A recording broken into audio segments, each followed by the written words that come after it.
Charleston, South Carolina, is a city filled with history.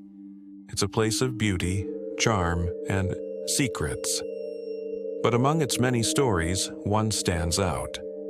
A tale of mystery, danger, and an infamous woman whose ghost is said to still haunt the streets. This is the story of Lavinia Fisher. Born in 1793, Lavinia Fisher was a woman who, like many at the time, lived a life of hardship. But what sets her apart is the chilling legacy she left behind.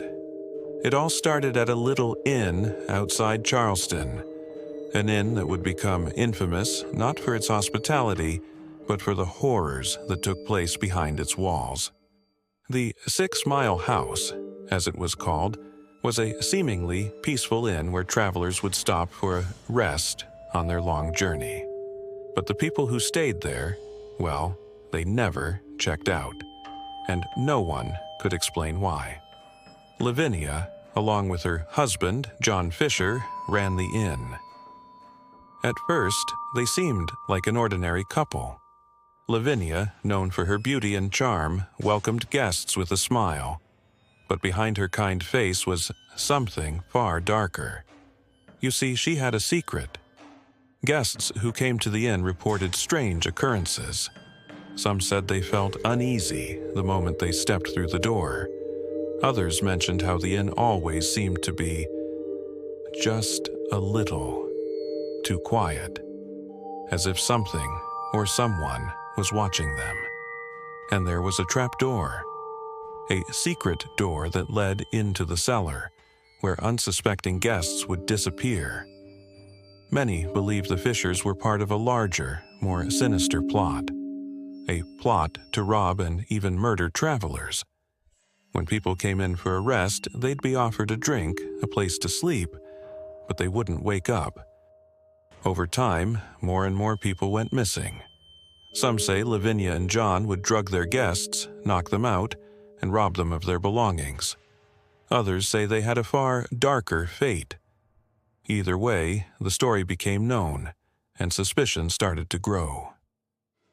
It wasn't long before the Fishers' quiet little inn became the subject of gossip. In 1819, after a string of mysterious disappearances, the authorities finally caught wind of what was going on. Lavinia and John were arrested. When the police searched the inn, they found evidence of their crimes, including stolen items from previous guests. But what they didn't know was how deep the Fishers' criminal activity truly ran. Lavinia and John were tried for their crimes. But while John was convicted and sentenced to life in prison, Lavinia's fate took a different turn. She was found guilty of murder and sentenced to death by hanging. On the day of her execution, Lavinia's resolve was as strong as ever. As the story goes, when she was led to the gallows, she looked out at the crowd and said, "If you have a message for the devil, tell him I'm coming." But her story didn't end there. Lavinia's ghost is said to haunt the streets of Charleston to this very day. Witnesses have reported seeing her apparition at the old Charleston Jail, where she was held before her execution.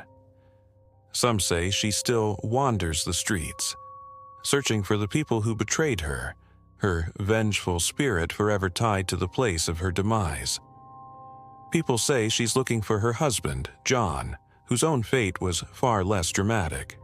Some even claim to hear her laughter echoing through the streets at night, as if mocking the justice that was served too late. Was Lavinia Fisher truly the ruthless criminal history paints her to be? Or was she a victim of circumstance, caught up in a web of crime, desperation, and betrayal? We'll never know for sure, but her story serves as a warning. A reminder that even in the most charming places, darkness can hide just beneath the surface.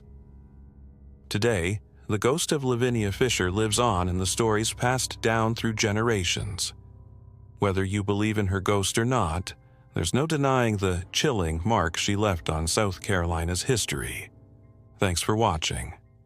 If you enjoyed this spooky tale, don't forget to like, share, and subscribe for more stories from the darker side of history.